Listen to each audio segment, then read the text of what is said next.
Let's briefly see how can we implement the HelloApp Studio project into our application.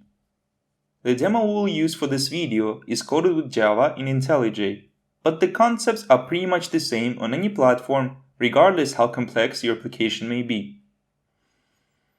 If you look at the code, essentially all we're doing is calling a command to open the .ha play file. Assuming HelloApp Player has been installed on the device already, when trying to open the .ha play file, so essentially HelloApp play file, it will use HelloApp Player by default. Optionally, within your application, you may specify to open it with HelloApp Player.executable, and perhaps add some additional error handlers so that your user is aware that HelloApp Player needs to be installed. Let's see if this code actually works.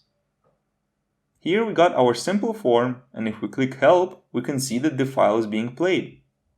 Notice how the icon or anything for HelloApp Player does not appear in front of the user.